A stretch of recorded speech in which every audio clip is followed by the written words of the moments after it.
The name Noah Carver had been whispered in saloons from the Pecos River to the Colorado border like a prayer nobody wanted to say out loud.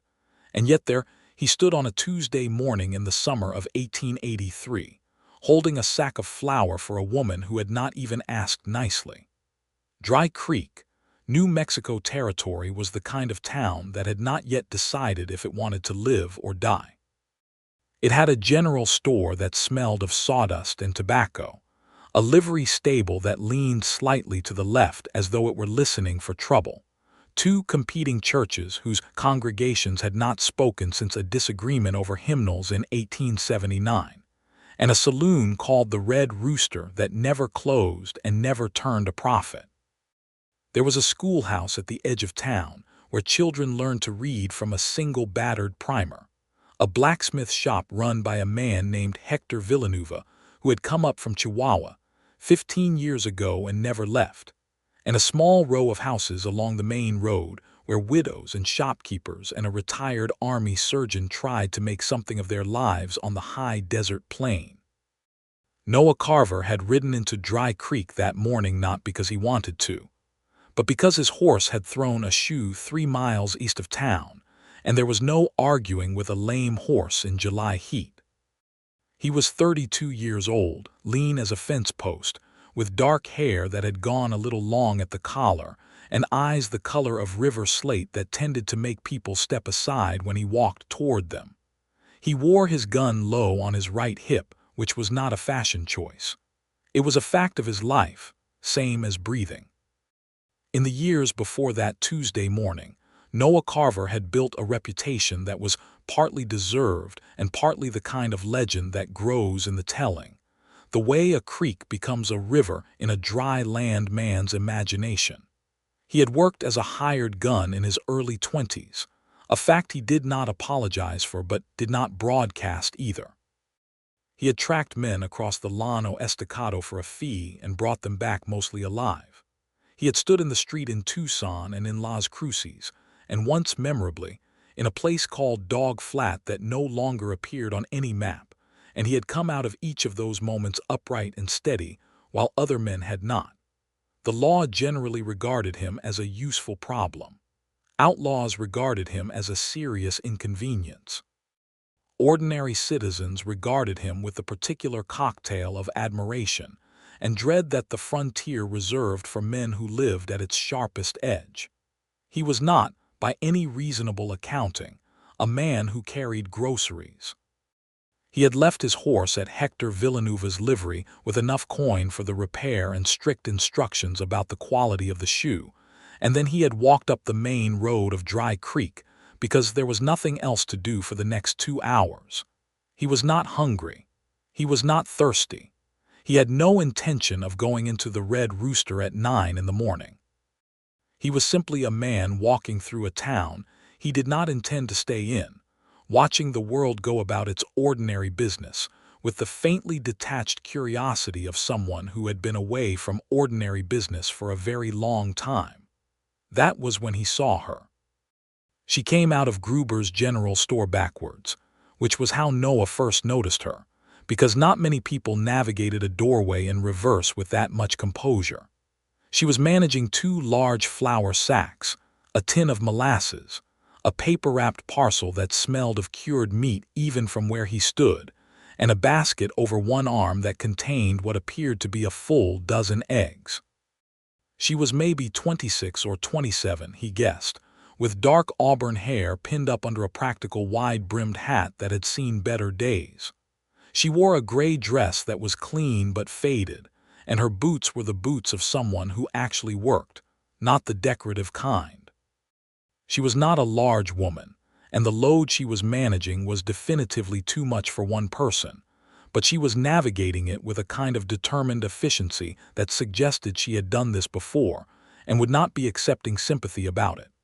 The top flour sack shifted.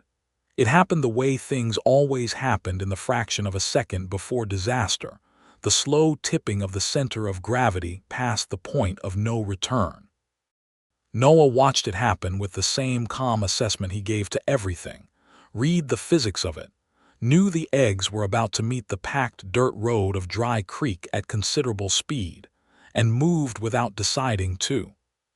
He crossed the distance between them in 4 long strides and caught the flour sack with his left hand before it could pull the rest of her load down. He was close enough to smell lavender water, which surprised him in a way that gunfire generally did not. She turned, or tried to, hampered by everything she was carrying, and looked up at him with eyes that were a shade of green he could not immediately name, somewhere between sage and deep water, and completely unafraid. That was what stopped him. Not her face, though her face was worth stopping for, but the simple and total absence of fear in her expression when she found herself suddenly 6 inches from a stranger. Most people, when they unexpectedly found themselves that close to Noah Carver, developed an immediate interest in being somewhere else. This woman looked at him the way you looked at someone who had done something helpful, which of course he had, but the evenness of her gaze was startling. "Thank you," she said. Her voice was direct and unhurried. "Would you mind terribly carrying that one to my wagon? It is just around the side." He stood there for a moment with the flour sack in his hand. Noah Carver had, in his life, refused orders from men who commanded armies. He had walked away from offers of considerable money when the job did not sit right with him.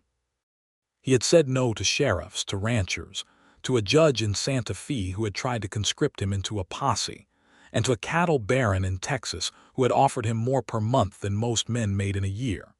He had been called stubborn and difficult and worse things by men with considerably more authority than a widow with her arms full of groceries in a dusty New Mexico town. He could not, for reasons he would spend the next several weeks trying to understand, say no to her. "All right," he said. Her name, he learned when she thanked him a second time beside a modest wagon hitched to an aging but sound-looking bay mare, was Etta Ramsey.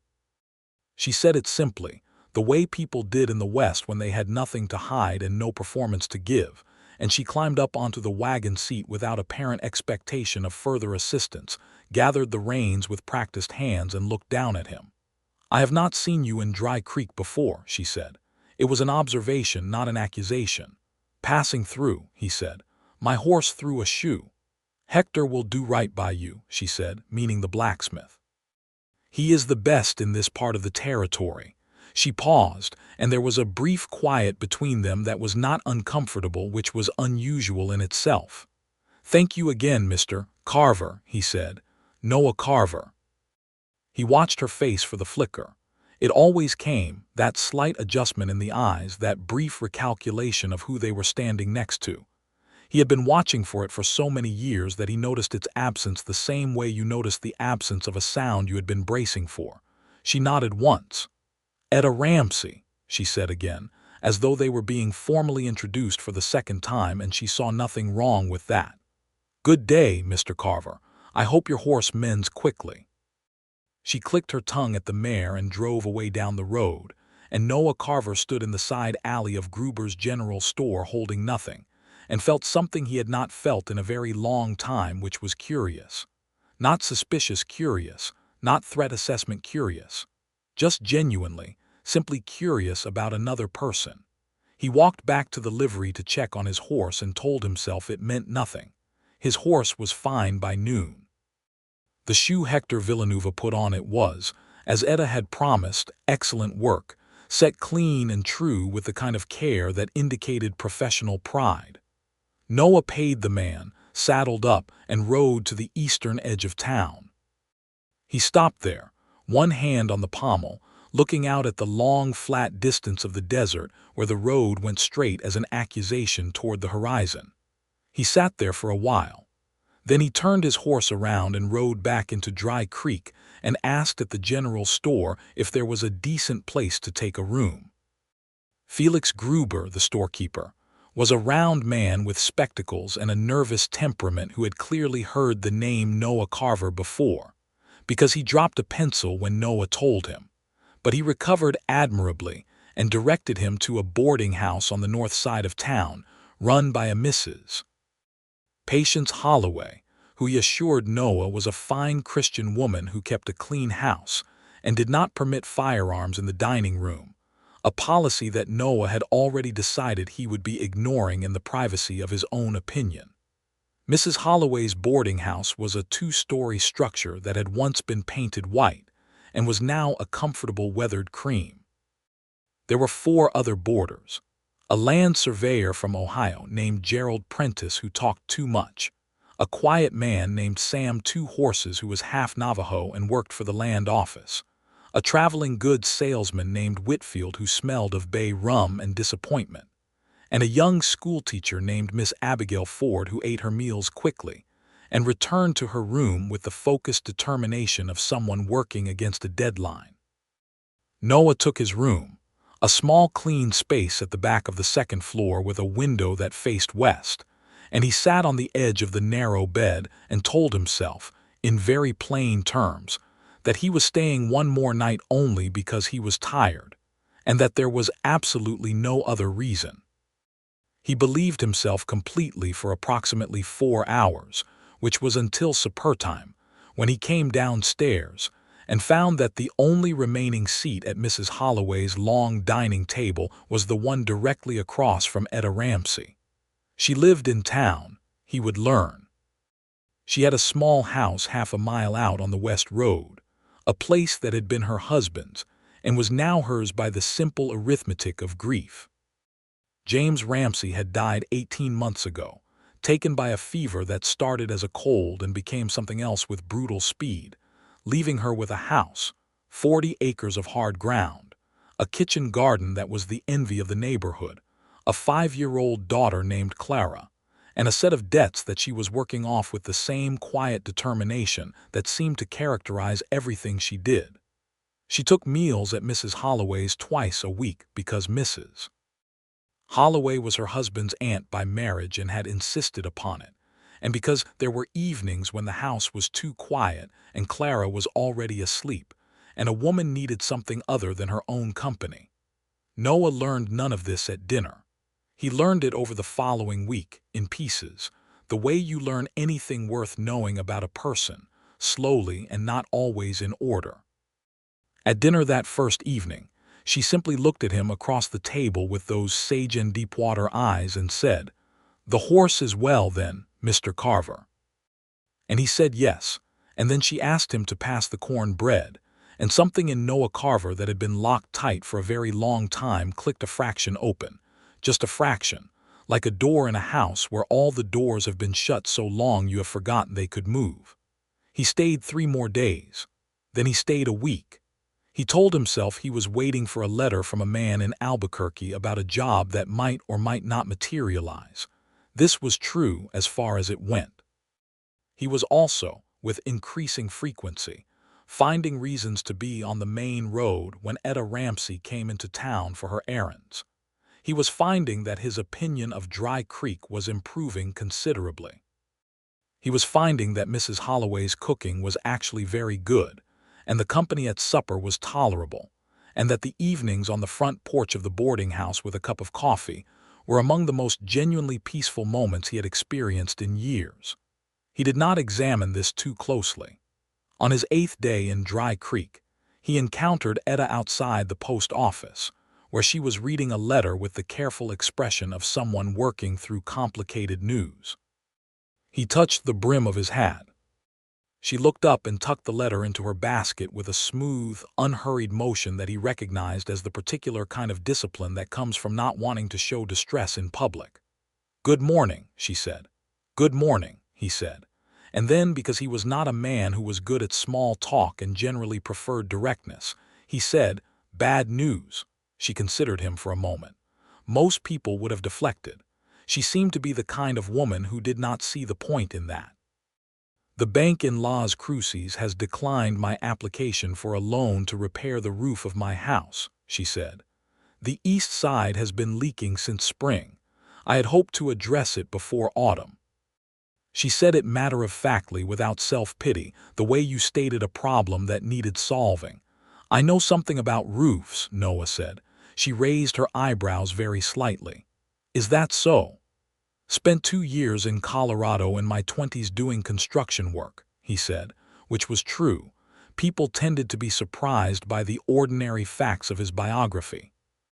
They expected the whole of him to be guns and danger, and the existence of a 22-year-old Noah Carver swinging a hammer in the mountains of Colorado tended to produce a kind of cognitive confusion in anyone who had heard the other stories. "That is a useful skill," she said carefully. "I'm not offering to fix your roof," he said, which was a lie because he was absolutely considering it. "I am just saying it is fixable. A leaking roof on that kind of frame, if it is the shingles and not the beam structure, is a few days' work with the right materials." She looked at him steadily. "And do you know the right materials?" "I could take a look," he said, "if you wanted." There was a pause that lasted about the length of a breath. He could see her assessing him, not with fear or suspicion in the way most women alone might assess a man like him, but with the practical intelligence of someone determining whether a thing was what it appeared to be. "All right," she said, and there was the faintest edge of something almost like amusement in her voice, because she had clearly noticed that he had used her own words back at her, the same ones she had used when she had asked him to carry the flour sack. "Come by Saturday morning if it suits you. My daughter will be there." The last sentence was delivered calmly, not as a warning exactly, but as a simple fact that she felt he should have.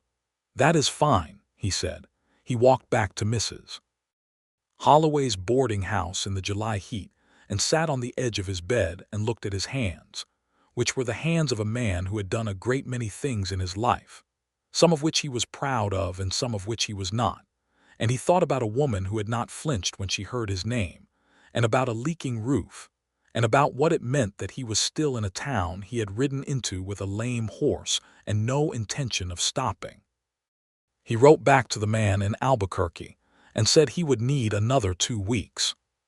Saturday morning came in cool and blue, the way mornings sometimes did in the high desert even in the heart of summer, when the night had held its cold long enough to argue with the day.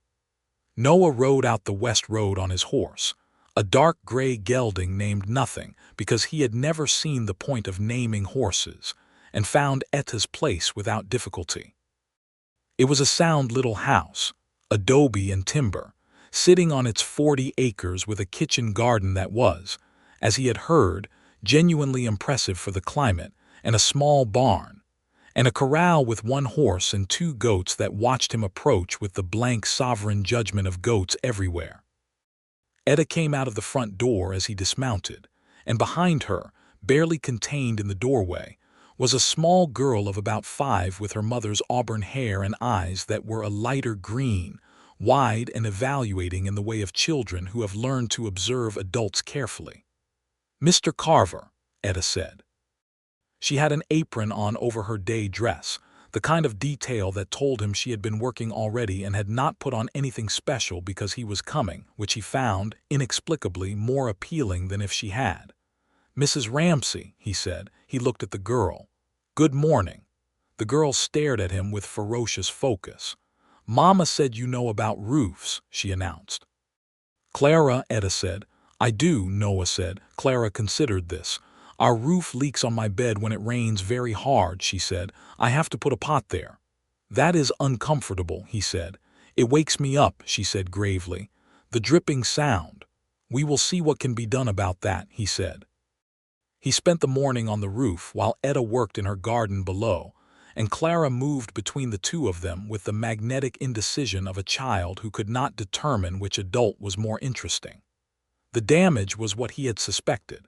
Shingles that had cracked and shifted over 2 dry winters and 1 wet spring, nothing catastrophic, nothing that had reached the beams.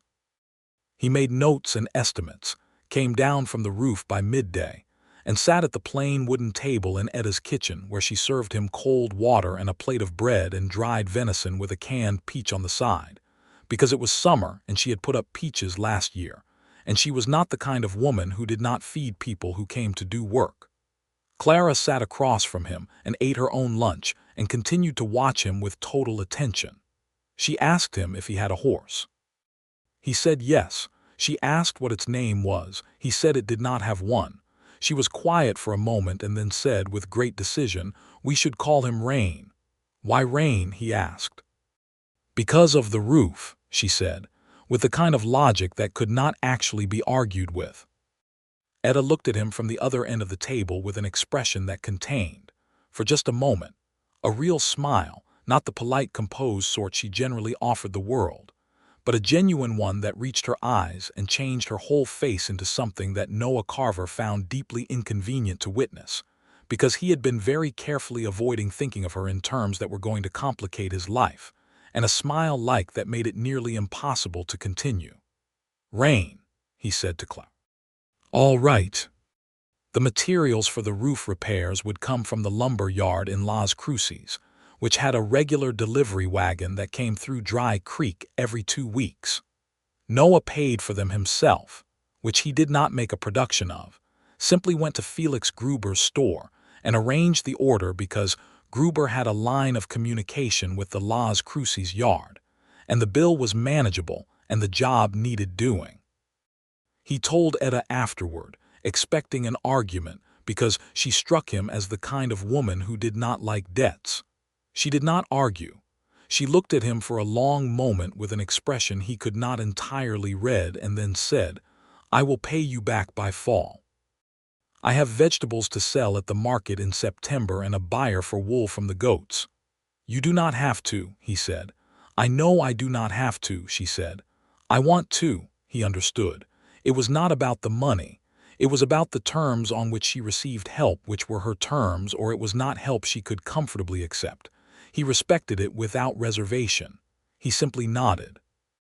The lumber arrived on a Wednesday, and he spent 3 days repairing the roof while Etta went about her ordinary business, and Clara appointed herself supervisor from the ground, pointing out what she considered important and asking questions in a rapid and largely unanswerable series. "What is that tool called? Why are the nails that shape? What happens if it rains while you are up there? Is it scary being up high? Have you ever fallen off a roof?" On the 3rd day, as he was coming down the ladder in the late afternoon, he heard Clara tell Etta very seriously, from inside the kitchen where they apparently did not realize he could hear them through the window, "Mama, I think Mr. Carver is nice." There was a brief silence from Etta, and then she said, quietly and with the kind of care that meant she meant every word exactly, "I think so too, sweetheart." Noah Carver stood on the 3rd rung from the bottom of a ladder on the outside of a small house in the New Mexico Territory in the summer of 1883, and felt something shift in his chest with a force entirely disproportionate to the quiet and ordinary nature of the moment. He finished descending the ladder and went to put his tools away in the barn where he had been storing them, and he spent a considerable amount of time arranging things he had already arranged, just to give himself something to do with his hands while his thoughts sorted themselves out. What he was feeling was not something he was unfamiliar with, precisely. He was 32 years old, not a boy, and he was not naive about the landscape of human attachment. He had cared for women before in his life, in the way that men care for women before their life hardens into a particular shape and those possibilities close. He had not been in love since a girl named Lucy Hennessy in his early 20s, who had waited 6 months for him to come back from a job in Nevada and then, entirely reasonably, married a farmer instead. He had thought about that less and less over the years, and the shape of it had gone from ache to acknowledgement to simple fact, the way old injuries did. But this was different in a way he was having trouble articulating to himself. It was not the urgency of young feeling. It was something quieter and more alarming. It was the specific terror of something beginning to matter when you had organized your whole life around the assumption that nothing would. He finished with Etta's roof on the 4th day. He stood on the ground and looked up at it, and it was solid, and even in the east side where Clara's room was, would not drip again for years if the shingles were treated. He felt the clean satisfaction of work done well, which was one of the few unambiguous pleasures his life reliably offered. Etta came to stand beside him and look up at the roof too. They stood there together in the late afternoon light, and after a moment she said, "It looks very good, Noah." It was the first time she had used his first name. He was not sure she realized she had done it, but the way she did not correct herself suggested that she had and that she had decided to. "It should hold," he said. His own voice sounded slightly unlike itself. They stood there another moment, and the light on the desert hills to the west was going gold, and the air smelled of sage and the cooling earth, and it was one of those moments that the frontier occasionally produced without warning, where the vastness of the land and the sky and the quiet between two people composed themselves into something that felt, for a moment, like enough, like more than enough. "Will you stay for supper?" she asked. He had supper at her table 3 times that week, and 4 times the week after.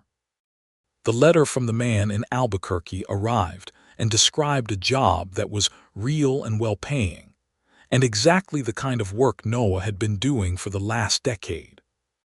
He read it at breakfast at Mrs. Holloway's boarding house, and then folded it and put it in his shirt pocket, and went for a long walk out to the eastern edge of town, where the road went toward nothing, and he stood there in the morning sun for a long time thinking about things.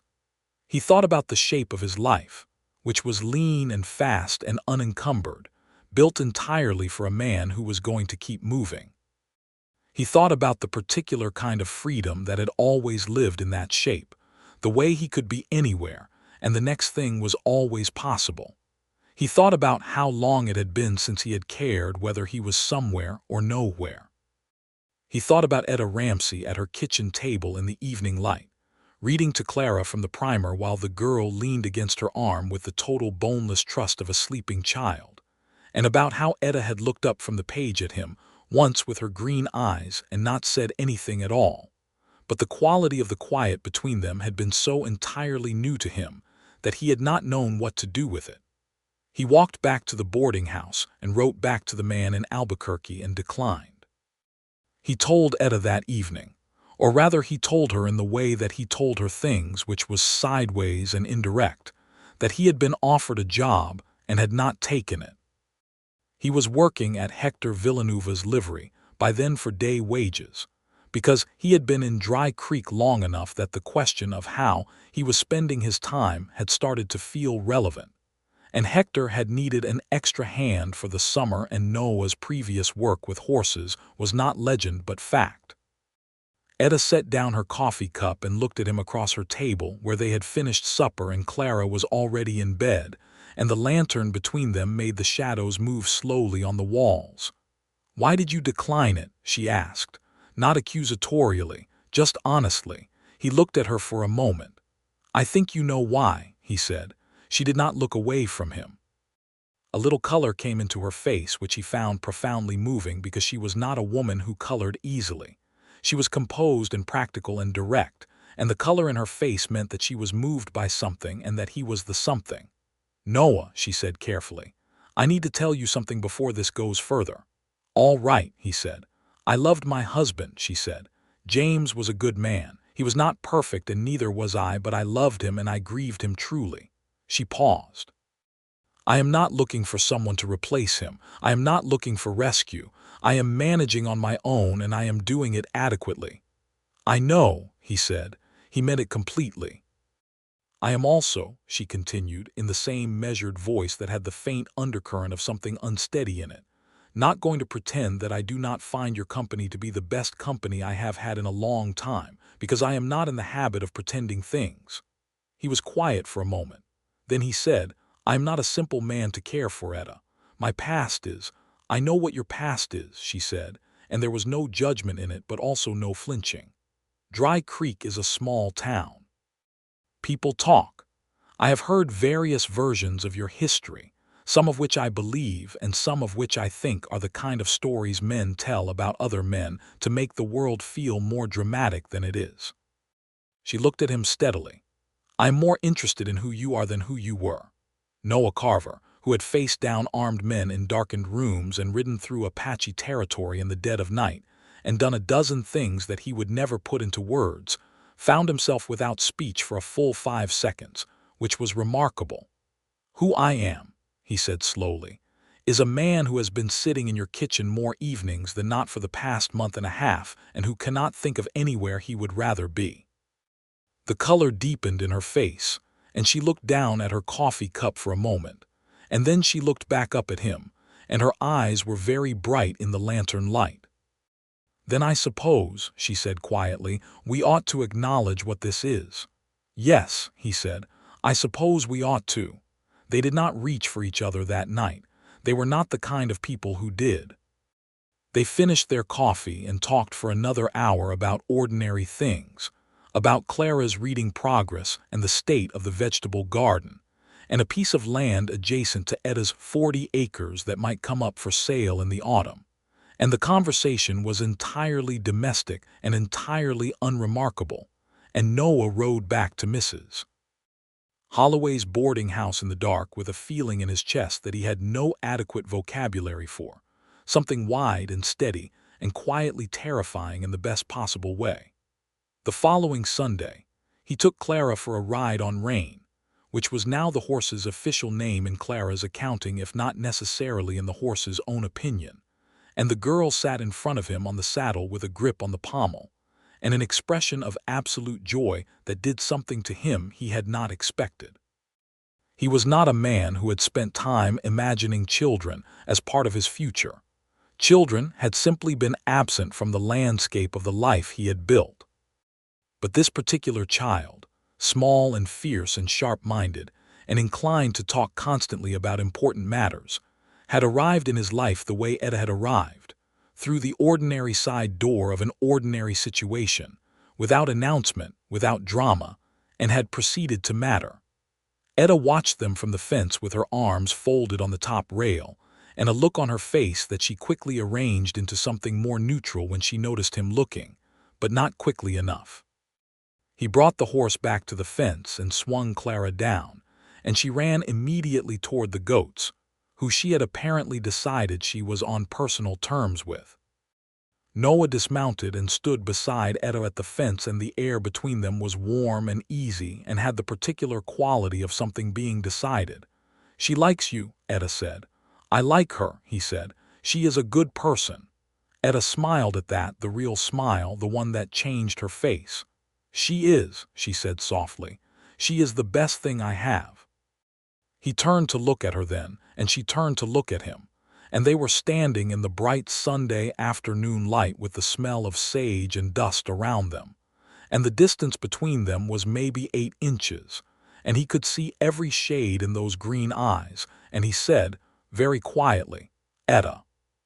"Yes," she said, and it was an answer to a question he had not quite finished asking, which seemed entirely right. He kissed her, gently and briefly, in the afternoon light by the fence while Clara tried to feed a fistful of grass to a disinterested goat, and it was the most natural thing he had done in years and simultaneously the most consequential. And when he stepped back, she was looking at him with something in her face that was composed of warmth and courage and a kind of careful hope that he understood because he felt it too. "I should tell you," he said, still quietly, "that I am not going anywhere." "Good," she said, and she said it with such simple directness that it nearly undid him. The trouble arrived, as it generally did in the territory, on a Thursday, riding in from the east on horses that were lathered and ridden hard, in the form of 2 men Noah had been hoping never to see again.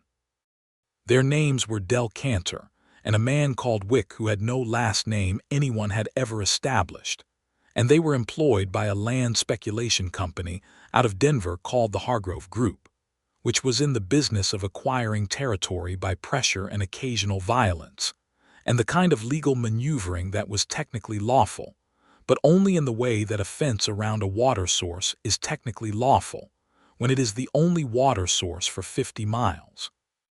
Noah recognized both of them from a period of his life 4 years prior, when he had briefly and regrettably accepted a contract from the Hargrove Group before determining, after approximately 2 weeks, what the contract actually required of him and walking away from it and returning every cent of the advance. It had not been a friendly parting.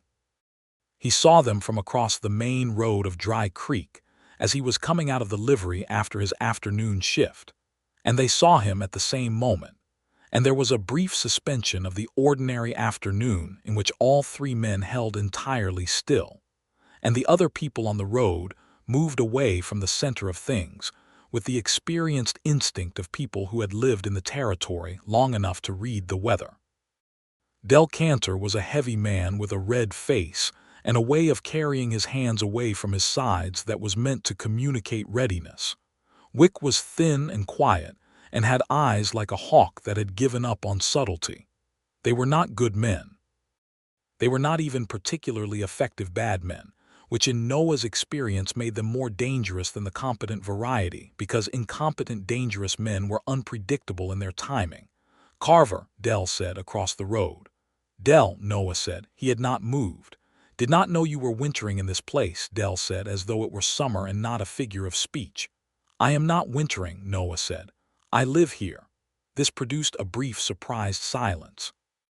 The word live had a specificity to it that the word stopping or staying would not have had, and all three of them understood the distinction.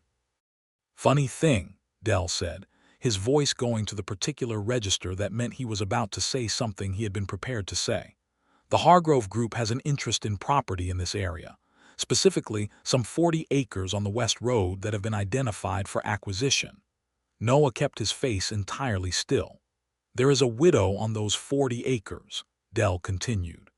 Company wants to offer her fair market value for the property and relocate her to somewhere more convenient.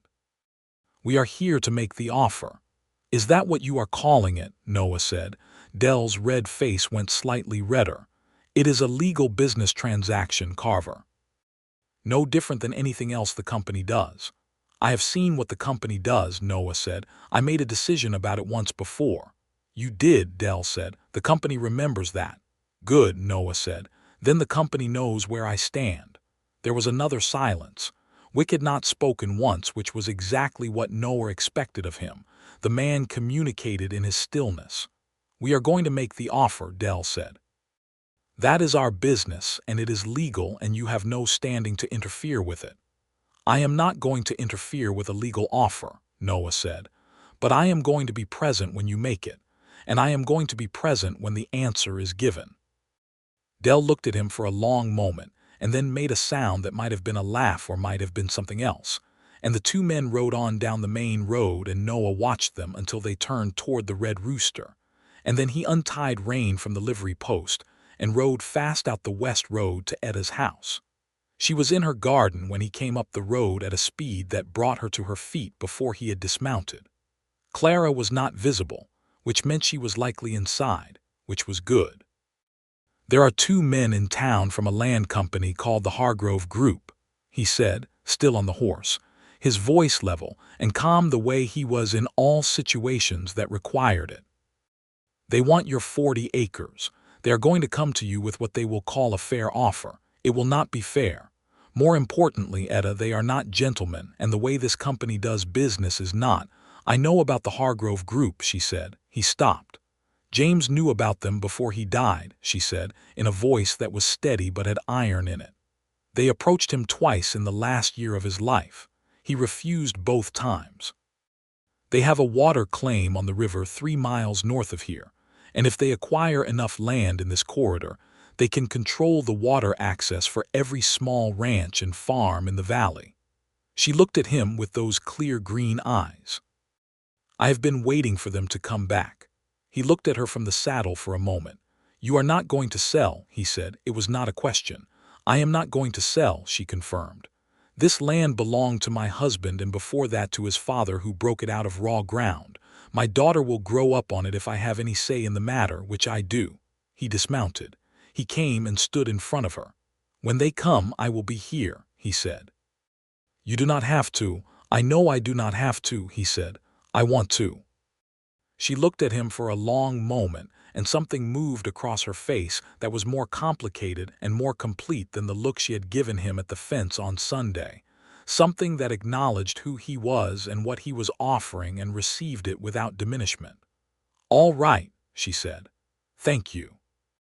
Del Cantor and Wick came to Etta's property the following afternoon, which was a Friday, riding up the road in a manner calculated to be imposing, which lost some of its effect when one of Etta's goats followed their horses to the front of the house with complete disregard for the solemnity of the occasion. Noah was standing on the porch, not threateningly, not with his hand near his gun, just standing there in the full view of the afternoon sun, and when the two men saw him, their calculations visibly adjusted. Etta came to the door behind him and stood in the doorway with Clara pressed against the back of her skirts and her chin level. Dell made the offer. It was, as Noah had predicted, not a fair number. It represented approximately 40% of what the land was actually worth, and contained a clause about a 30-day relocation requirement that would have made it nearly impossible for Etta to move her household in any orderly fashion. Etta listened to the whole of it without expression. Then she said, "No." Dell tried various further arguments. He was polite, then cajoling, then mildly threatening in a way that he stopped short of making actionable. Noah stood on the porch the entire time and said nothing, and his particular way of saying nothing was, as it had always been, very loud. Eventually Dell and Wick rode back down the road. Dell's parting look at Noah promised that this was not over, which was the kind of promise Noah had learned to prepare for. "They will try something else," Noah told Etta that evening at the kitchen table, and he laid out clearly what he knew about the Hargrove Group's methods, which included legal challenges to property titles, interference with water access, and occasionally the kind of minor harassment that was designed to make life on a property difficult enough that a person decided the fight was not worth the cost. Etta listened to all of it and then said, "I need to speak to a lawyer." "There is one in Las Cruces," Noah said. "A man named Rafael Cortez who handles property law. He is honest, which in this region is a rare enough quality in that profession to be worth noting." "Can you arrange an introduction?" she asked. "Yes," he said. They rode to Las Cruces the following Tuesday, he and Etta and Clara, which was Clara's first trip to the city of her life, and produced a running commentary of observation that lasted the entire 40-mile journey in both directions and covered topics ranging from the color of certain rocks to the question of whether prairie dogs had feelings about their holes being stepped on. It was the longest time Noah had spent in continuous company with another person in years, and he found, somewhat to his own bewilderment, that he would have been comfortable with it going on considerably longer. Rafael Cortez was a compact man of about 50 with silver at his temples and the careful eyes of someone who read documents for a living and had stopped being surprised by human nature. He looked at the deed to Etta's property, listened to her account of the Hargrove Group's approach, made several notes, and told her that her title was sound and that the company's water claim to the north had a jurisdictional challenge that could be filed, and that the challenge would not resolve quickly but would substantially inhibit the company's ability to move on properties in the valley while it was pending. He also told her, in plain language, that this would cost money that she did not have. Noah said from his chair to her left, "I will cover the initial filing fee." Etta looked at him. He met her eyes without apology. The lawyer was polite enough to examine his notes while the two of them worked something out between them in silence. "A loan," she said finally. "At no interest," he said. "At reasonable interest," she said. He considered arguing and decided against it. "At the rate the bank in Las Cruces charges," he said, which he calculated was lower than what she was thinking. "Agreed," she said. Cortez cleared his throat softly, and they both returned their attention to him. On the ride back to Dry Creek, when Clara had finally exhausted herself and was asleep against Etta's side in the wagon seat with her hat over her face, Etta said quietly, looking at the road ahead, "I want you to know that I am aware of what you are doing for me." "I am doing what makes sense," he said. "You are doing considerably more than that," she said, "and I want you to know that I see it. I am not—" She stopped and started again. "When James was alive, I relied on him and he relied on me, and that was a partnership, and it worked because we were equals in it. I am not looking for someone to carry my burdens. I am looking for someone to stand beside me while I carry them." He was quiet for a moment. The road stretched ahead of them in the evening light, the desert going purple and gold, and the stars beginning to show over the eastern hills. "That is exactly where I want to stand," he said. She looked at him then, and he looked at her, and between them on the wagon seat the sleeping child breathed quietly in the cooling air, And Noah Carver felt, for the first time in his adult life, that the direction ahead of him was not open road and possibility and the next unknown thing, but something fixed and real and specifically worth arriving at. The weeks after that were a period of quiet transformation in Noah's life, the kind that does not announce itself dramatically, but accumulates in small daily facts until one morning you look around, and the landscape is entirely different. He moved from Mrs. Holloway's boarding house to a room above Hector Villanueva's livery, which was not elegant but was closer to the West Road, and which Hector offered him in exchange for morning labor, a deal that suited both parties. He became, in the ordinary life of Dry Creek, a known quantity. Noah Carver at the livery, Noah Carver at supper on Tuesdays and Thursdays and most Sundays at Etta Ramsey's table, Noah Carver helping Sam Two Horses map a disputed property line for the land office on his days off, Noah Carver sitting on the porch of the livery in the evenings with a cup of coffee, and the kind of settled posture that indicated a man who had decided where he was. The other boarders at Mrs. Holloway's, the surveyor Gerald Prentice and the salesman Whitfield, discussed this development at length and with considerable speculation when they thought nobody could hear them, which was a miscalculation on their part, as Mrs. Holloway's walls were not thick. The consensus was that the feared Noah Carver had been domesticated, which was the kind of word that betrayed an entire set of assumptions about what it meant to be a man who chose to stay somewhere. Sam Two Horses, who was more perceptive than anyone gave him credit for, simply said one afternoon to Noah, while they were surveying a property line together, "You look like someone who has figured out where they belong." Noah thought about that for a while and then said, "I think that is about right." Sam nodded and went back to his instruments. The legal challenge to the Hargrove Group's water claim was filed with the territorial court in early September, and Rafael Cortez's letter to Etta confirming the filing arrived the same week, that she sold a very successful crop of vegetables at the market in Las Cruces for more than she had anticipated. Because the season had been good and the quality of her garden was well known, and a restaurateur from El Paso who had come up to the Las Cruces market, specifically for the tomatoes, offered her a standing arrangement for the following year. She came back from the market with Clara asleep in the wagon, and a look of quiet triumph on her face that she was trying not to make too much of in front of anyone, and she told Noah about it at supper that evening with studied casualness, and then she laughed at something he said in response, a full genuine laugh that he had been trying to earn for weeks, and he sat there in her kitchen listening to it, and felt very clearly what he had been feeling in less clear form for months. He loved her. Not the urgent and consuming kind of love he had heard described in songs and read about in the occasional novel that made its way to him in various far-flung places over the years, though it was not without urgency.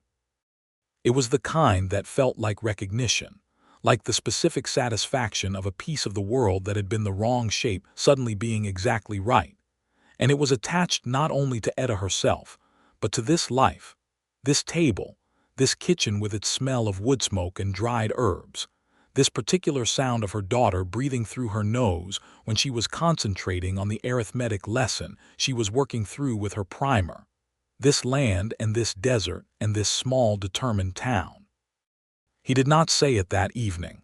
They were not quite there yet, and he knew the difference between feeling a thing and it being time to speak it. What he said was, "The wool from the goats."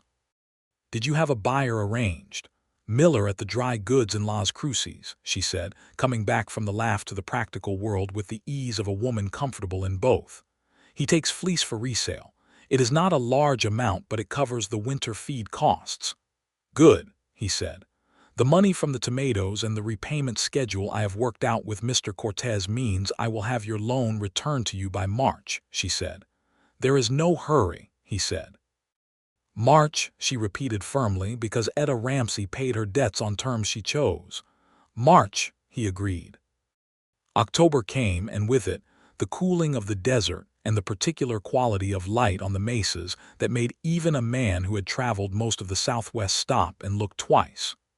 Noah had, by this point, become sufficiently part of the fabric of Dry Creek that he was no longer a topic of particular conversation, or rather he had been fully absorbed into the town's understanding of itself, which was its own kind of acceptance.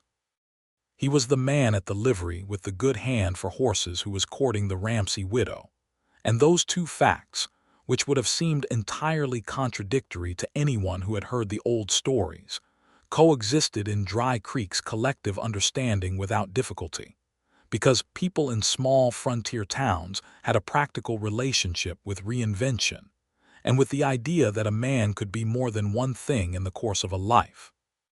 He and Etta were walking on the West Road in the October afternoon, a thing they had taken to doing on Sunday evenings after supper when Clara was settled with a book, and the road was quiet, and the light was going horizontal and gold across the desert, and Etta was telling him about a letter she had received from her sister in Kansas who wanted her to come and visit, and Noah was half listening and half aware of everything about her. The way she moved and talked and the quality of her attention when she was interested in something, which was always full and never partial, and he stopped walking. She stopped too and looked at him.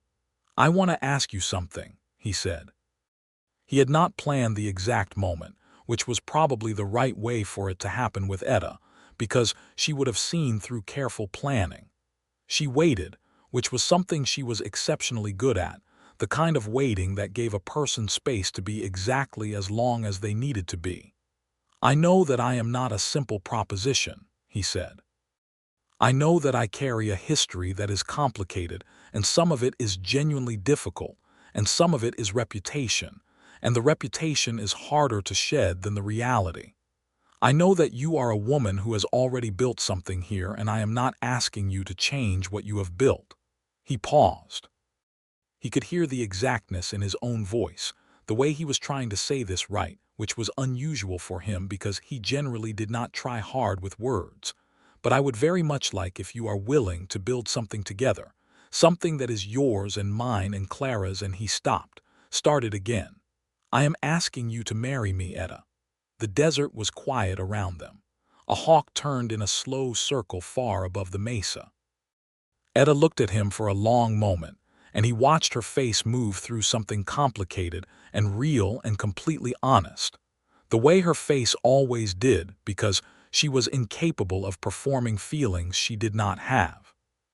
He saw the careful thought, and then something softer underneath it, and then finally the thing he had been hoping to see, which was the quiet settling of a decision that had been a long time coming. "Yes," she said. He took her hands, both of them in his, and stood there on the West Road in the October light, holding her hands and looking at her and feeling the vast and specific fullness of the moment. She turned one of her hands over in his and held it properly, fingers interlaced, which was the first time they had held hands like that, and they stood there for a moment in the deepening gold of the afternoon, and it was one of those moments that stay.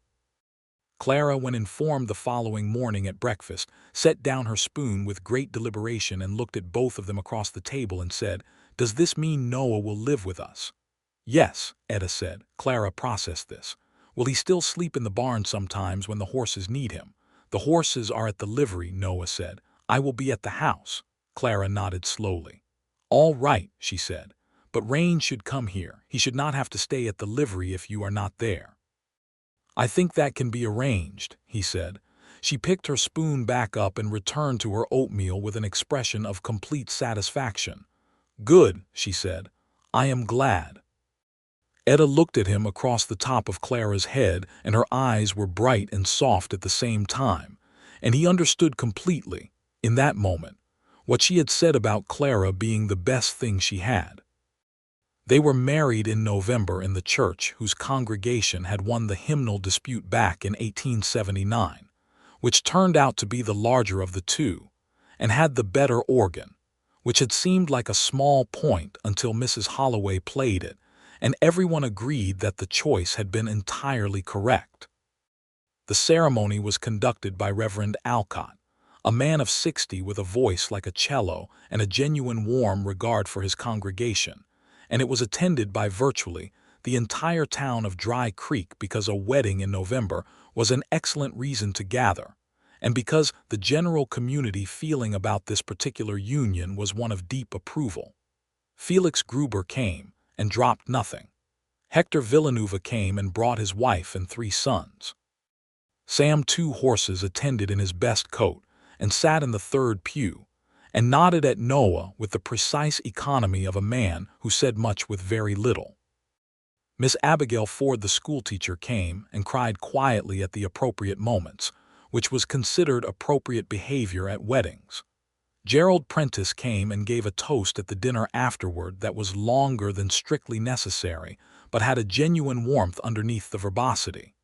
Even Whitfield, the salesman, came, slightly perfumed with bay rum, and danced at the reception with Mrs. Holloway.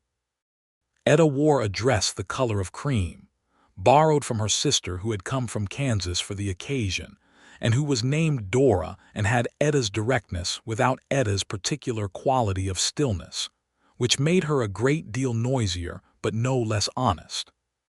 Clara wore a dress in blue that she had opinions about and wore with enormous dignity.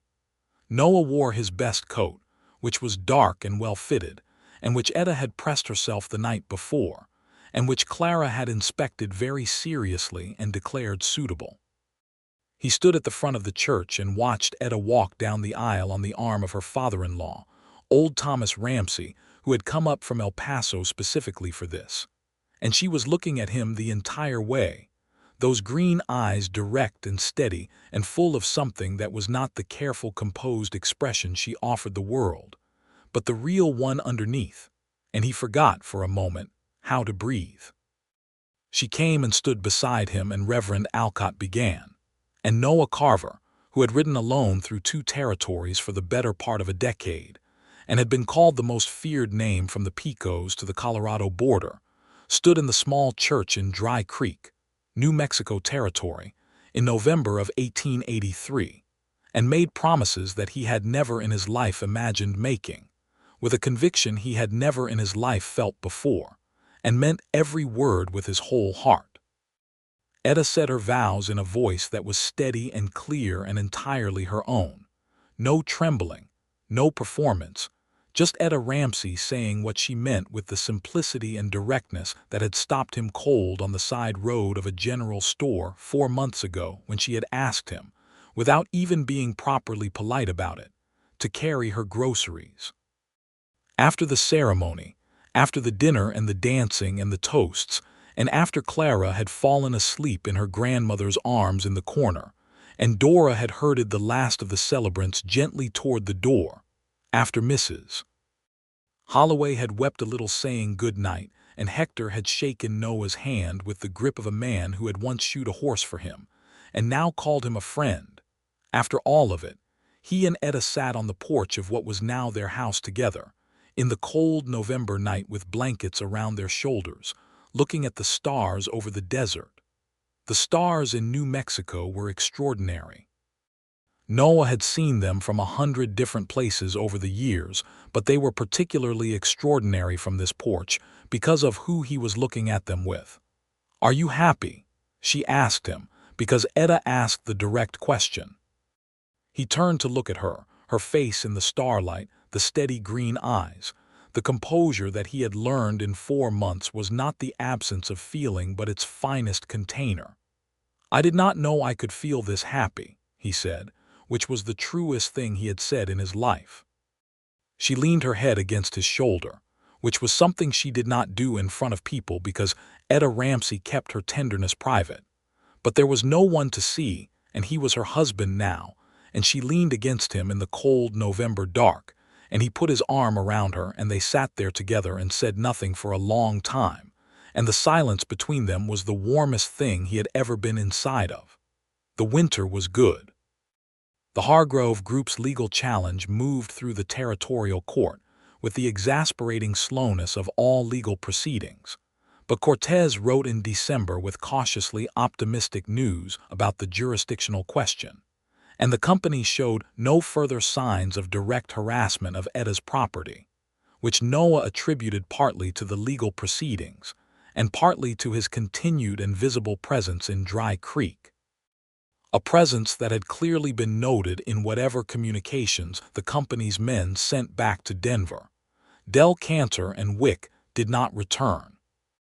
Noah worked the livery through the winter, and in January, when old Thomas Mallory, who owned the neighboring property to the east of Etta's land, died without immediate heirs, he bought the adjacent 30 acres from the estate for a price that was fair, and that represented nearly every dollar he had saved across a decade of highly paid and dangerous work. And it was, he felt, the most satisfying thing he had ever done with money. The 30 acres had good grazing and a reliable stream that ran in wet years, and combined with Etta's 40, it made a property of a viable size for a serious small operation. Etta found out about the purchase when he told her at supper, because he had been handling the estate paperwork through Cortez and had not mentioned it while it was in process. She put down her fork. "You bought land," she said. "Adjacent to yours," he said. "It is in both our names." She was quiet for a moment. Clara was listening with the intense focus of a child who understood that something important was happening even if she did not fully understand what. "Noah," Etta said. "It is a sound investment," he said. "The stream, Noah," she said again, and there was something in her voice that stopped the practical justifications. She looked at him across the table with an expression that was full and complicated and genuine, and she said, "Thank you." "It is our land," he said. "I want it to be what we make it." She reached across the table and took his hand and held it, and Clara watched this with the satisfaction of someone witnessing a thing she had decided should happen confirming itself as having happened. "Can I have a pony?" Clara said. "Clara," Etta said. "Not now," Noah said. "In the spring, when we set up the new corral, we will see about a pony." Clara's face achieved a level of joy that Noah stored in his memory, because it was one of those things he wanted to be able to revisit.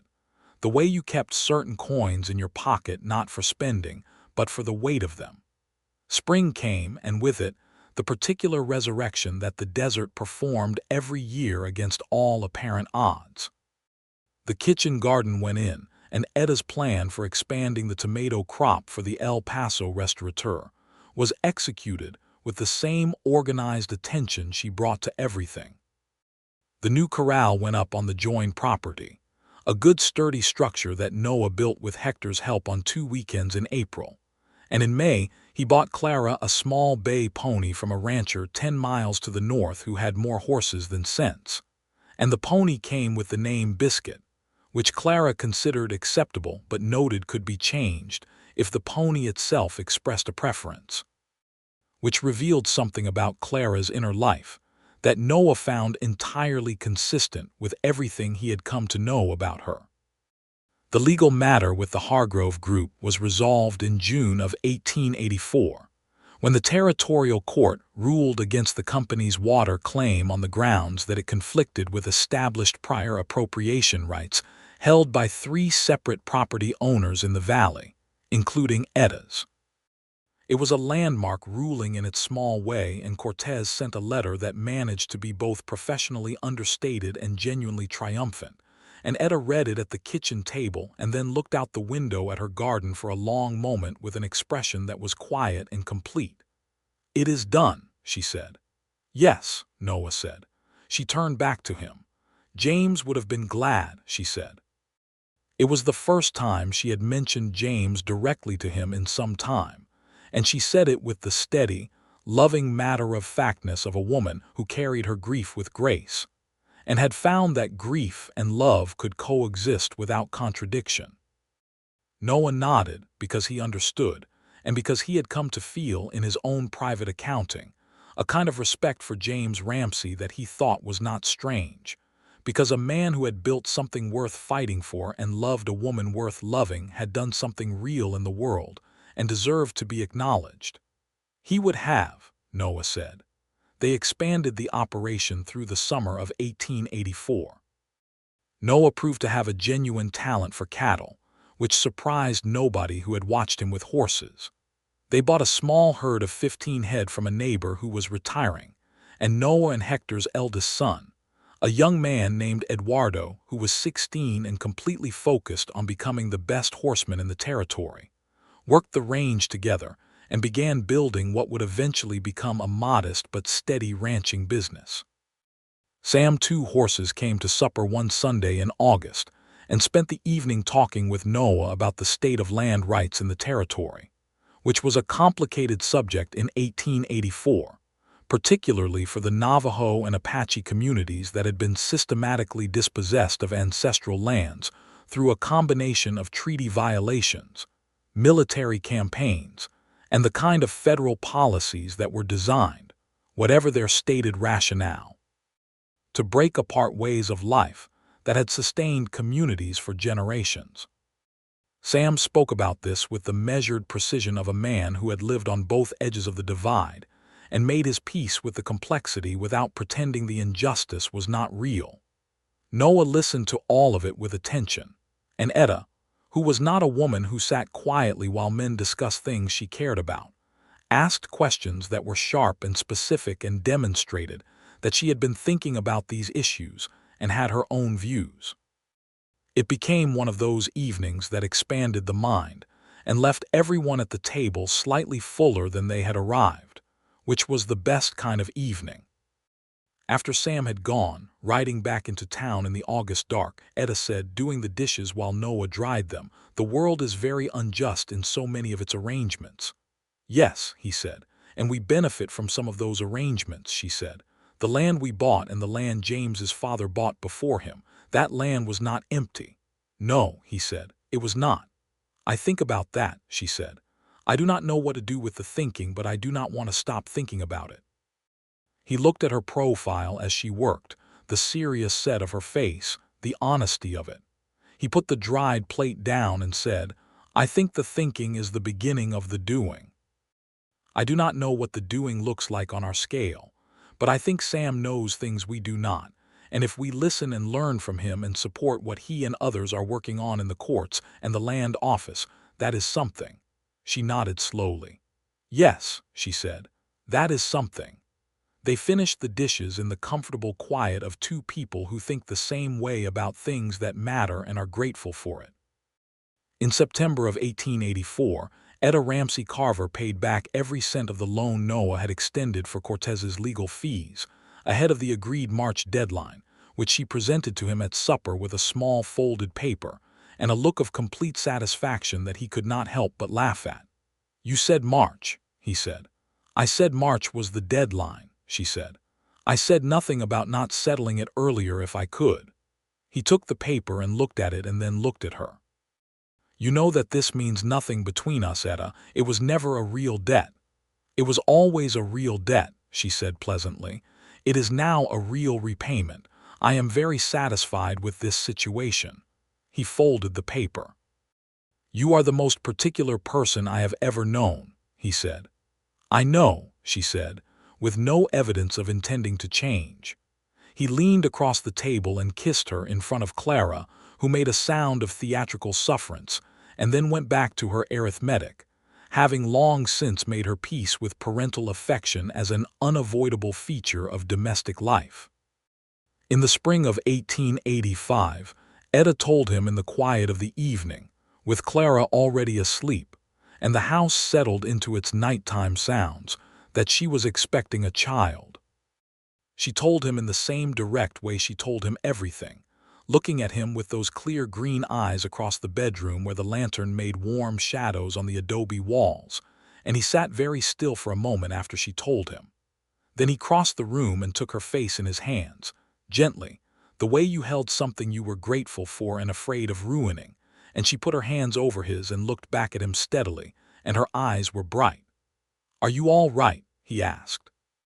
"I am very well," she said. "I am happy about it, are you?" He could not speak for a moment.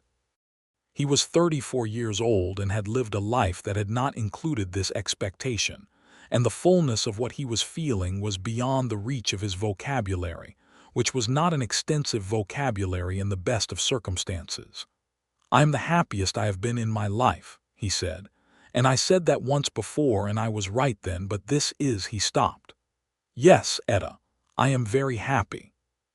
She smiled at him, the full real smile, and then she leaned her forehead against his and they stayed like that in the lamplight for a while, not speaking, which was entirely sufficient. Clara was told the next morning and received the news with the intense focus she brought to everything, and then asked a series of questions about the practical logistics of where the baby would sleep, and whether it would be loud, which it would be, and how long it took for a baby to become useful, by which she apparently meant how long before she would have someone to talk to. Etta said approximately 3 years for basic conversation, and Clara considered this timeline acceptable. Noah built a cradle in June, working in the barn in the evenings with a lantern and tools he had borrowed from Hector, and Clara came and watched him work and offered suggestions, mostly architectural in nature, and Rain stood in his stall nearby and watched the proceedings with the equine calm that Noah had come to interpret as approval. The cradle came out well. He had carved a small pattern of desert flowers along the edge panels, because the work of his hands had always been a form of expression that words were not, and this was the kind of expression that seemed to deserve everything he had. The baby was born in October of 1885.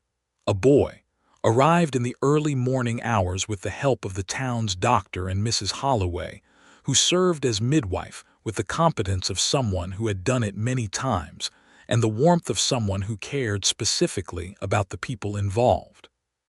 Noah sat outside the bedroom door for 2 hours that were the longest 2 hours of his life, listening to sounds that required him to be still and to trust the people inside and to do absolutely nothing, which was the hardest thing he had ever done, and this included many things that had seemed at the time to be objectively more dangerous. When Mrs. Holloway opened the door and told him to come in, he went and found Etta sitting up in the bed with the composed and luminous expression of a woman who had done something extraordinary and knew it, and in her arms was a small and frankly extraordinary-looking person who was red in the face and appeared to have opinions about the world he had just entered. "Come see your son," Etta said. Noah sat on the edge of the bed and looked down at his son for a long time and felt the particular and indescribable weight of the moment. The way everything he had been before this instant seemed to have been pointed toward it without his knowing.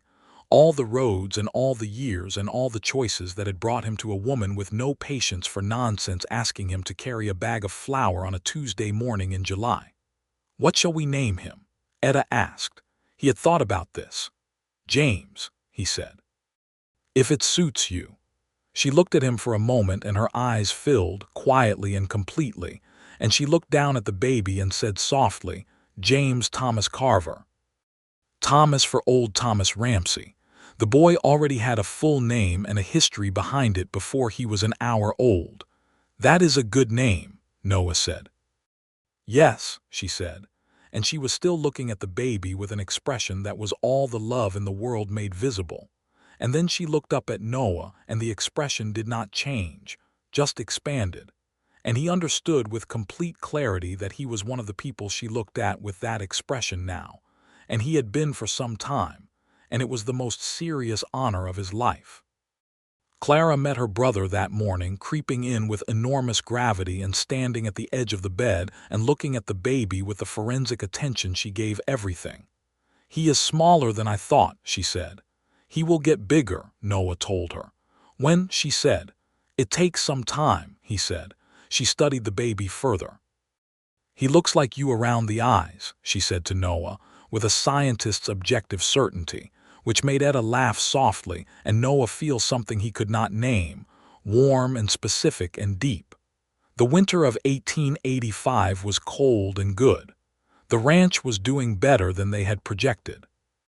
Eduardo Villanueva, who was now 17 and as good a horseman as he had promised to be, was working for them part-time, which Noah had formalized into a small wage because the boy had earned it, and because paying a man fairly for his work was a principle that did not require extensive justification.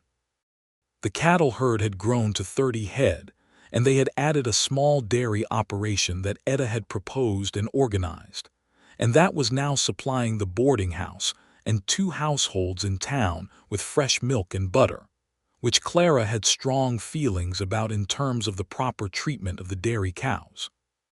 They sat together on Christmas evening, the two of them, after Clara was in bed and James was sleeping in the cradle that Noah had made, and the fire in the adobe fireplace was warm, and the room smelled of pine from the branch they had cut and brought in, and the spiced cider Etta had made with dried apple and cinnamon, and outside the snow was coming down on the desert in the soft and indiscriminate way desert snow did, covering everything equally, the near and the far.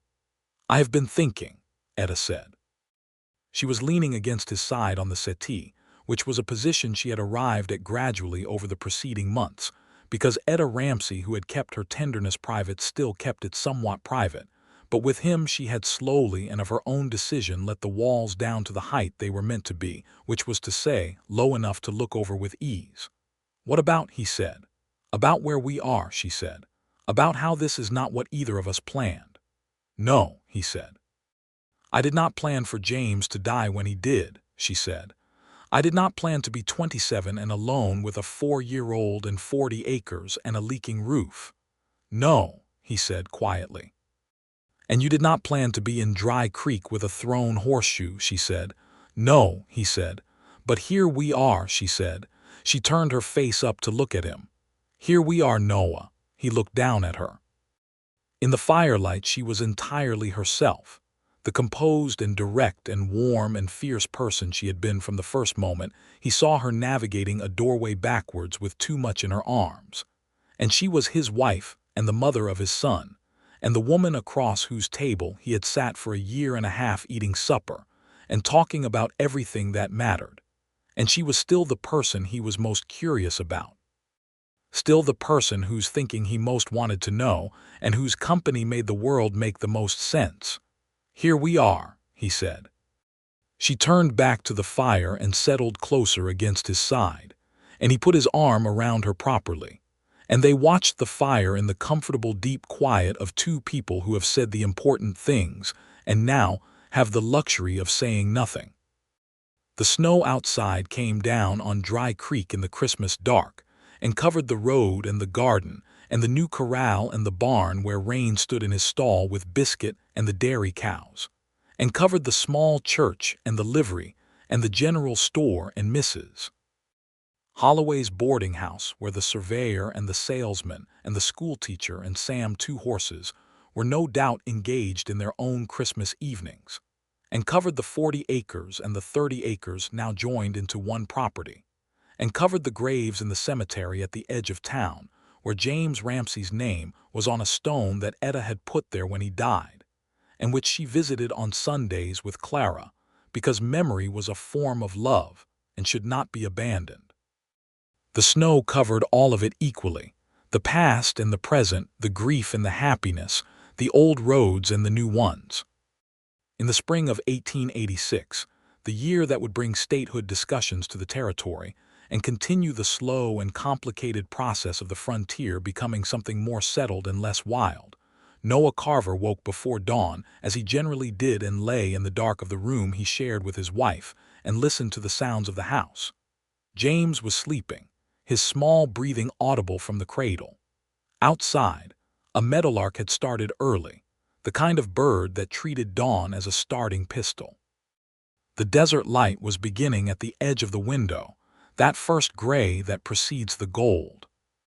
He thought in the quiet and the half-dark about the word that had been used for him in saloons and on the road and in the territory's rumor economy for the better part of a decade. Feared. The most feared name in 2 territories. He had carried that description the way men carried the tools of their trade, as a functional thing, not entirely comfortable but useful. It had preceded him and cleared rooms and opened doors, and occasionally, on the balance, kept situations from becoming worse than they might have been. He did not think it applied to him in the same way anymore, not because he was softer or less capable of the things that had made his name into a warning, but because fear was the appropriate currency for a man whose defining relationship with the world was his own motion through it, and he was no longer moving through. He was here. He had become, in the very specific language of the small territory of his own life, a person who stayed. He turned his head and looked at Etta sleeping beside him, her face in the growing desert light quiet and entirely itself, the auburn hair loose from its pins at last, the green eyes closed, breathing with the even steadiness of someone genuinely at rest. He had carried her groceries. He had carried a flour sack for a woman who had not even said please, who had simply looked at him without fear and said, "Would you mind terribly?" And the whole architecture of his carefully unattached life had shifted on that small axis and pointed him here, to this bed, this house, this woman, this child sleeping in the cradle and the girl sleeping down the hall, this town and this land and this particular quality of desert light coming through the window. He got up quietly and dressed and went to the kitchen and built up the fire and put on the coffee. Because it was Wednesday, and Etta had the dairy delivery to manage and Clara had school, and the day had its requirements. He stood at the kitchen window while the coffee heated and looked at the land, their land in the early light, the garden beds dormant and ready for spring planting, the corral, the barn, rain moving in the paddock with the particular morning energy of a horse who had slept and was ready for the world. He heard Etta behind him before she spoke, the particular weight of her step, and then she was beside him at the window with her hair still loose and a blanket around her shoulders, and she looked at the land in the morning light with the expression of someone seeing something they have worked for and intend to keep. "Coffee is almost ready," he said. "Good," she said. She leaned against his arm for a moment, looking at the land. "It is going to be a good spring." "Yes," he said, "it is." She went to pour the coffee, and he stayed at the window another moment, watching the light come fully up over the eastern hills and spread across the desert in the slow and generous way it always did, touching everything, the near and the far, the past and the present, indifferent to reputation and history, and the stories men told about each other and infinitely patient with the possibility of change. Then he turned from the window and went to join his wife at their table for another ordinary and extraordinary morning of their life together. And the day opened around them full of everything it would bring, and it was enough, and it was more than enough, and it was exactly what it was meant to be. James learned to walk on a Thursday in November of 1886, taking 4 unassisted steps from the low bench by the fireplace to Noah's outstretched hands, with Clara narrating the entire event in a voice of barely contained excitement, and Etta crouching nearby with her hands clasped, and her face full of that particular parental radiance that transcends all description. He sat down hard at the end of those 4 steps and looked at his own hands with an expression of profound self-surprise, and then looked up at Noah and laughed, and the laugh was Etta's laugh, the full real one, and Noah picked him up and held him and looked at Etta over the boy's head, and the look between them said everything that needed saying. By the following spring, the operation on the land was genuinely prospering. 40 cattle now, and the dairy running smoothly, and Etta's garden contract with the El Paso restaurateur expanded to include preserved goods, the tomatoes and peaches and peppers that she put up through the summer in an operation that had expanded from personal provision to small commercial enterprise.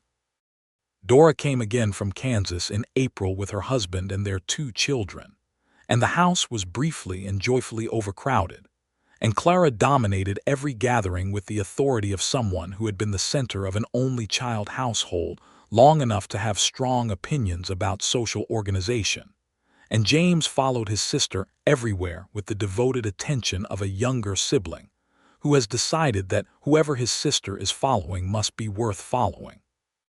Rafael Cortez came to Dry Creek in May of 1887 to finalize the last of the land paperwork from the Hargrove Group resolution, which had concluded in a manner favorable to every small property holder in the valley, and he stayed for supper and told them that the Hargrove Group had withdrawn from the territory, entirely following the legal defeat and subsequent scrutiny from the Denver newspapers who had picked up the story. It was the kind of outcome that was not dramatic, Not a single confrontation with a clear winner and a clear loser, but the kind of slow, grinding justice that the law occasionally produced when someone was patient enough and well represented enough to let it work. And the people who benefited from it were the farmers and ranchers and small property holders of the valley who would never know that a woman who refused to be pressed off her 40 acres was the reason the company had gone somewhere else. Cortez left after supper with the full attention of Clara, who had decided she wanted to understand law and had asked him approximately 40 questions about the territorial court, and he had answered every one of them with the patience of a man who recognized the nature of the mind he was dealing with.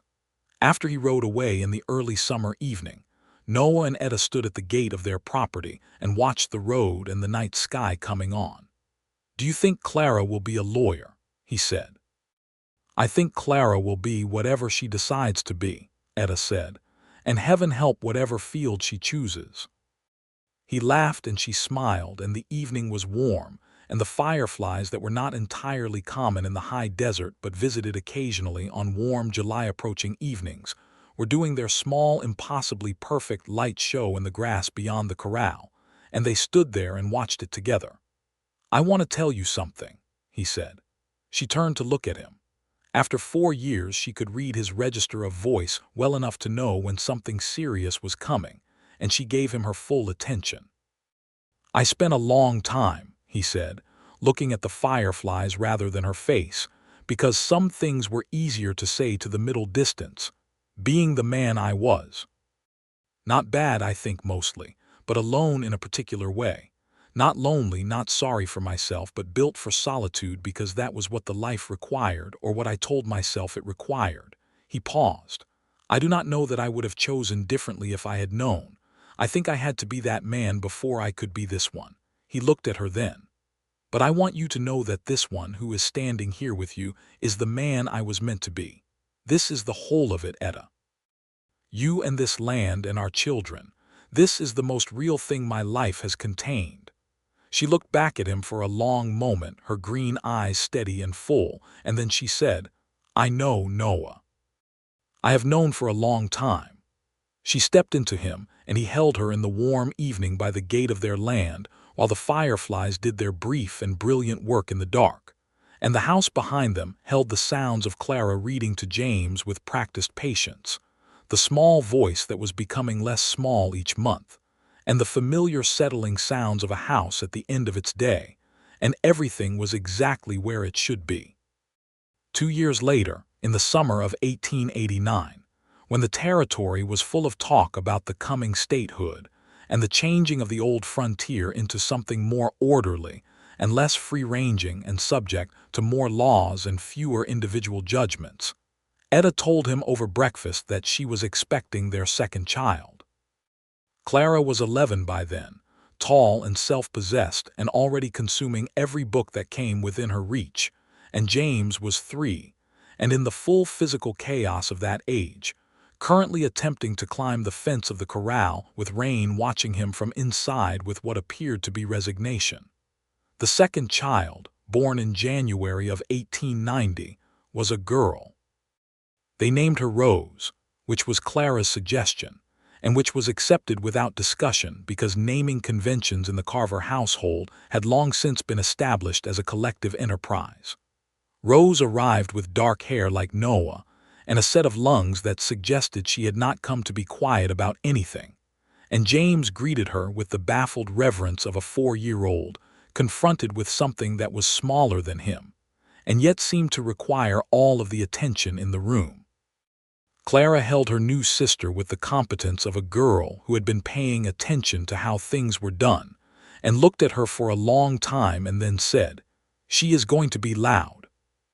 "She takes after her father in that way," Etta said, which was so entirely untrue and so exactly the kind of teasing that she delivered with a perfectly straight face that Noah stood there for a moment trying to work out if she was serious.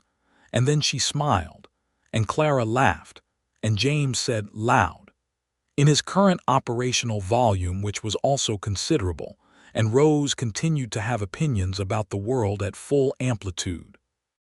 And it was the most chaotic and wonderful morning Noah could remember. New Mexico Territory became New Mexico State in January of 1912, but that was far ahead of the people on that warm January morning in 1890. And in the years between there were droughts and good years and market shifts, and the slow ongoing work of building something worth having. And through all of it, the Carver place on the west road of Dry Creek grew and changed and accumulated the particular density of a life that has been genuinely lived.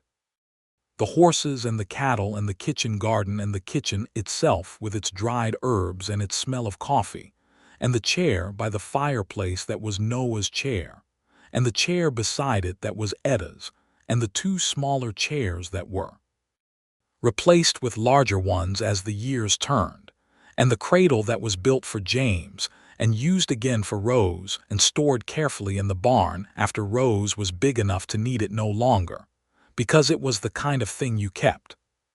Clara went to study in Santa Fe at 18, in 1901, which was the year she announced with complete calm that she intended to become one of the first female lawyers in the territory.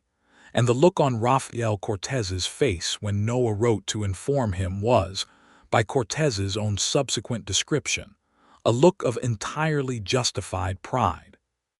She came home for every Christmas and brought books and opinions, and a laugh that was Etta's laugh pitched higher. And she sat at the table where she had first stared at Noah across her bowl of oatmeal with the measuring eyes of a 5-year-old.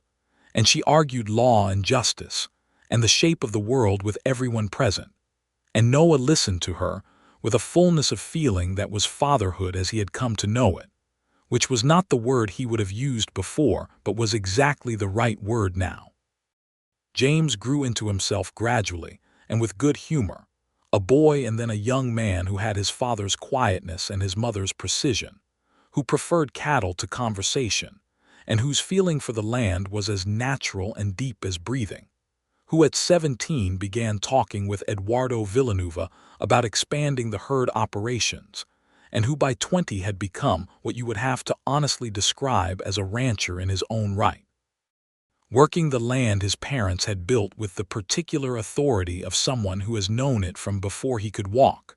Rose was, as Clara had predicted, loud. She was also funny and observant and possessed of a social magnetism that brought half the children of Dry Creek to the Carver property with regularity, and she had her father's eyes and her mother's directness, and the combination was something to observe.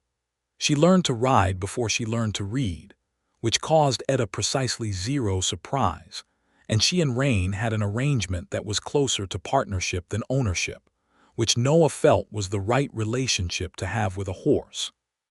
The town of Dry Creek grew and changed through those years, as all the small towns of the Southwest grew and changed, the railroad coming within 20 miles of them in the 1890s, which changed the economics of everything and brought new people and new difficulties and new possibilities, and the old characters faded or departed or stayed on in new forms. Mrs.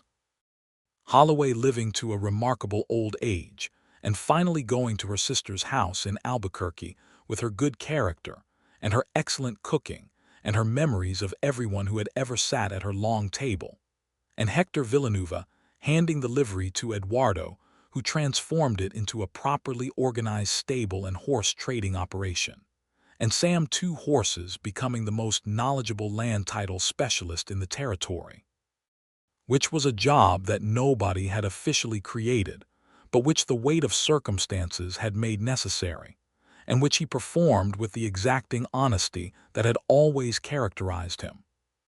And Noah Carver, who had been the most feared name in 2 territories, grew a little gray at the temples by his early 40s, and the lines around his eyes deepened from squinting at the New Mexico sun, and his hands were the hands of a rancher, now rather than a hired gun, calloused from rope and fence post and saddle rather than from anything darker. And he woke every morning before dawn, and built up the fire and put on the coffee, and stood at the kitchen window of the house that was his in every meaning of the word, and watched the light come up over the land that was his in the same way, and felt the particular wholeness of a life that has arrived where it was going. He had carried her groceries. He had stood in the side alley of Gruber's General Store on a Tuesday in July of 1883 with a flour sack in his hand, and been unable to say no to a woman who had not been afraid of him. And everything that mattered had followed from that moment, with the unstoppable logic of a river finding the low ground. On the evening of their 20th wedding anniversary in November of 1903, he and Etta sat on the porch of their house in the cool of the November night, wrapped in blankets, the way they had sat on the night of their wedding in 1883, and they looked at the stars over the desert, which had not changed in 20 years, the same extraordinary, overwhelming stars over the same profound dark. Clara had come home from Santa Fe for the occasion, and was inside with James and James's wife Marta, who was a sensible woman from Las Cruces with a fondness for Etta's canned peaches, and a clear-eyed affection for the Carver family that had been welcomed without reservation, and their son, 3-year-old Daniel, who was currently sleeping in what had been James's cradle, which had been brought down from the barn storage for the occasion, and which still looked exactly as it had when Noah had carved it in the summer of 1885. Rose was 17, and sitting inside with an expression of transparent romantic attention directed at Eduardo Villanueva's younger brother Miguel, who was 19 and equally transparent. And Etta had told Noah privately that she expected a development in that situation within the year, which she said with the slightly amused composure of a woman who understood what certain kinds of attention between two young people indicated, because she had been on the receiving end of it herself. On the porch in the cold night, Etta said, 20 years. Yes, he said. Do you remember the flour sack? She said, and there was the quality in her voice that told him she was smiling without looking at her. He looked at her anyway. She was smiling, the real one. At 46 she was still entirely herself, the red in her hair touched with gray now and the lines around her eyes from 20 years of New Mexico sun, and her eyes were still the exact shade that he had never found a name for, still direct and clear and completely without pretense. I remember it, he said. I remember you did not even say please. I said thank you, she said. After, he said. Manners require acknowledgement of service, not advance purchase of it, she said, which was so entirely Etta that he laughed. She laughed too, the full one, and the cold air of the November desert took the sound of it, and he sat with it for a moment. 20 years of that laugh in his chest all at once, and it was everything. She reached over and took his hand under the blanket, the way she had taken it on the road in October of 1883 when he asked her to marry him, fingers interlaced and warm and real. I did not think in July of 1883, she said quietly, that carrying a flour sack would change my life. Neither did I, he said.